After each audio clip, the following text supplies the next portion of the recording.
Power star Pawan Kalyan నటించిన Harihara Veeramallu cinema ఇప్పుడు box office వద్ద దూసుకుపోతుంది. జూలై 24న విడుదలైన ఈ movie block buster hit talk సొంతం చేసుకుంది.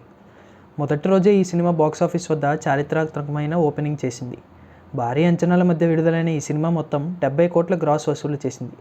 అంటే ప్రీమియర్ షోస్ ద్వారా 12.7 కోట్ల నెట్ కలెక్షన్స్ రాగా 47.5 కోట్ల వసూళ్లు వచ్చినట్లు ట్రేడ్ వర్గాలు తెలిపాయి. ఇక ఇప్పుడు రెండో రోజు సైతం ఈ సినిమాకు మంచి రెస్పాన్స్ వచ్చింది. శుక్రవారం ఇండియాలో 8 కోట్ల నెట్ వసూలు చేసినట్లు ట్రేడ్ వర్గాలు తెలిపాయి. దీంతో మొత్తం 2 రోజుల కలెక్షన్స్ కలిపి 55.5 కోట్లు వసూలు చేసింది.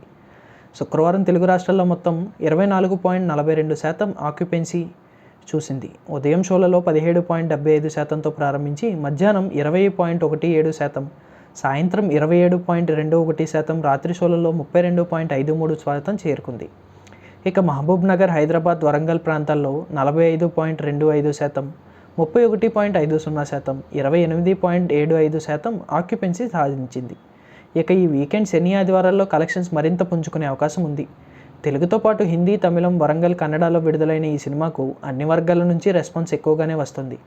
ఈ సినిమాలో పవన్ కళ్యాణ్, నిధి అగర్వాల్ జంటగా నటించగా సత్యరాజ్, నర్గీస్ ఫక్రీ, నోరా ఫతేహి, సునీల్ కీలక పాత్రల్లో పోషించారు. ఇందులో దివంగత నటుడు కోట శ్రీనివాసరావు కాసేపు కనిపించారు.